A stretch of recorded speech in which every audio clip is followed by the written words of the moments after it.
السلام علیکم.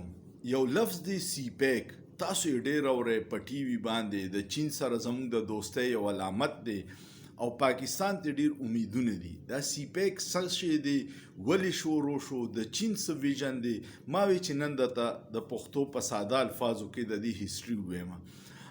ژوندي قومونه چې که نه، بیدار قومونه، د خپل ملک سره مخلص قومونه، د ځان نه 100 کاله مخکې د منصوبو سوچ کوي چې یاره 100 کاله پس به دنیا څنګه وي او موږ په هغې کې خپله ترقۍ کې خپله حصه به څومره ډېره حصه به الو. د چین د صدر چې دی ډېر ویژن والا سړی دی او د منصوبه دا وه چې د چین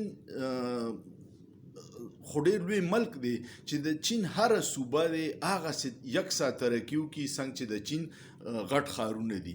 نو هغوی یو منصوبه د پاکستان سره سوچ کړی و.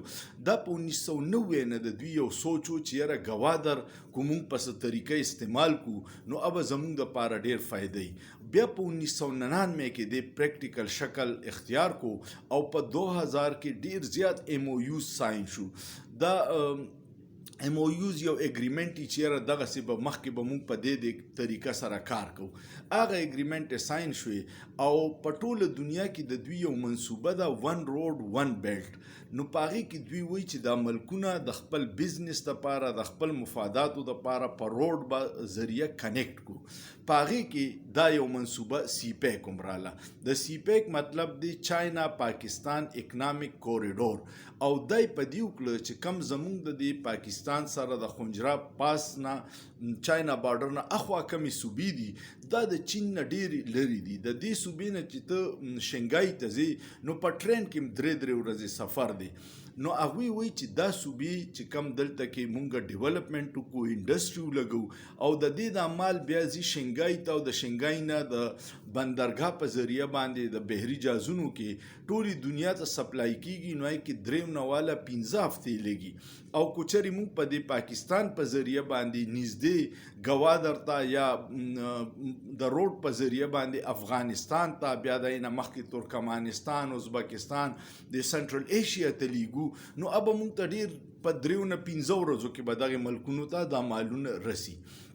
په دې وجه باندې هغوی د سی پیک افتتاح وکړه. د 1990 یو سوچو بیا په 99 کې پریکټیکل کېدو طرف ته شو. د مشرف دور کې و، د نواز شریف دور کې و، د زرداری دور کې و، بیا د عمران خان دور راغی. نو اول دوی کې دا وه چې دا روډونه به جوړیږي او د دې یو مغربي روټ و. مغربي روټ دا و چې هغه د عقل هم دا مني چې ته د خنجراب نه را روان شي نو افغانستان ته نږدې بارډر چې دی دا تورخم دی. نو دی نواز شریف دلی پکې دا چلو کو چې دوی دا مغربي روډ لاره بدله کړه او د سی پیک دا روټي په ملتان او په لاهور ملتان راتاو کو 400 کیلومتر سیوا کو چې صرف پنجابیانو ته فایده وشي او پښتانه سم دغسې دي. نو دوی دا ذاتي سوچونو چې هغه عالمي منصوبې متاثره کړي، هغې سره لیټ هم شي، بجټ هم سیوا شي. کینې ټول نه لنډ روټ دا تورخمو چې په دې باندې به مال راتلو د ابټاباد نه په دې طرف باندې به لنډ تورخم ته تلو او افغانستان نه به بیا مخکې مال روانو. په دې کې داس چلو شو چې کله د عمران خان دور راغی او هغوی دا ټوله منصوبه وکتله نو هغوی ته دا احساس وشو چې دا خو ټوټل فایده صرف چاینا ته ده. او هغې ولې وي؟ ځکه چې روډز دي نو په روډز باندې به د چین مال د چین نه را روان شي او اخوا ته به لاړ شي. زموږ به پکې څه استعمال شي؟ زموږ به پکې صرف پنچري استعمال شي. زموږ به پکې هوټل کې چېرته چینیانو ګاډي یا پاکستانان هغې ګاډي ډرایورانو چای روټۍ وکړي، پټرول ډیزل به واچي، نور ډېره فایده نه وه. نو دوی ورسره هغه اګریمنټ رینیګوشیټ کو، دوباره یې ورسره وکتو او هغوی ته وویل چې تاسو به زموږ له انډسټریل زون جوړوئ، غټه انډسټري به خپله دلته را شفټ کوئ چې زموږ پاکستاني خلکو ته روزګار میلاو شي او د دې ځای نه مال ایکسپورټ کیږي نو زموږ ملک ته به پکې ډېر لوی ریونیو جوړیږي. په دغې منصوبو باندې پکې کار روان شوی.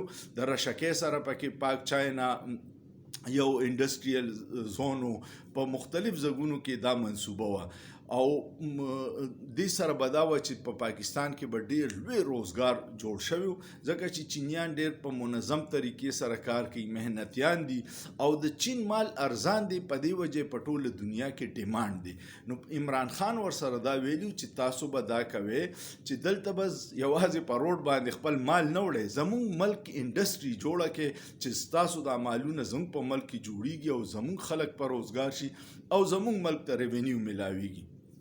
احسان اقبال بل ورځ یو بیان ورکړو چې 2018 الیکشن نه مخکې چینیانو دا سوچو کو چېرې د عمران خان حکومت راشي نو چین سی پیک ته به نقصان ورسي. فوري د چاینا پاکستان کې چې کم سفیر دی هغه دا بیان ورکو چې د عمران خان په دور کې سی پیک په خپل فل رفتار کې روانه وه او د کرونا د لاک ډاون باوجود چې ټوله دنیا کې کرونا لاک ډاون سی پیک باندې کار نه دی بند شوی. نو د دوی دا خیال دی چې موږ به دروغ وایو عوام به دوکه کوو، خو هلته چینیان خو رښتیا وایي. نو هغوی ورله هغه مخ تورن شو احسان اقبال. دا داسې منصوبې چې کم د قوم د مفاد دي دې کې سیاست نه پکار، نه د دې کې یو کس له کریډټ پکار دی، دا د قوم منصوبه ده. نو د خدای دپاره زموږ د سیاسي بوناګان، زه به دې ته سیاسي بوناګان ویم ځکه چې کو دوی سیاسي لیډرانو نو ملک به داسې بدحال نه و، خو دا سیاسي بوناګان دي چې کم د وړوکي خپلې نوڼۍ دپاره پوره غوا مرداري خو چې دوی ته لږه فایده وشي. نو امید لرم تاسو به د سی پیک په کانسپټ پوه شوي چې دا ون روډ ون بیلټ کې منصوبه ده چې هغوی په افریقا کې هم شروع کړې ده. هغوی د ایران سره د 400 ارب ډالر اګریمنټ وکړو، هغوی په دغه کې سریلنکا کې بندرګاهان جوړ کړي، ایون په اسرائیل کې ټول نه غټه بندرګاه اوس چاینا جوړه کړه. نو هغوی په ټوله دنیا کې د امریکا او د چاینا پالیسۍ کې فرق څه دی؟ امریکا په بدمعاشۍ ملکونو ته ځي او چاینا په کاروبار او په مینه ملکونو ته ځي. نو دغه ډېر فرق دی. هر ځای کې چاینا خپل کاروبارونه پیلاوي، په افریقا کې، مشرقي وسطا کې، ایشیا کې، هر طرف ته، په یورپ پورې د هغوی مال اوس په ټرین باندې ځي او مال رسي. نو امید لرم تاسو به سی پیک باندې پوه شوي، کو پوه شوی پی او خونې درکو نو په ویډیو کمنټ وکړئ، لایک کړئ، دوستانو سره شیر کړئ او سوچ پیو کې په سوچ کې څه ګناه نشته.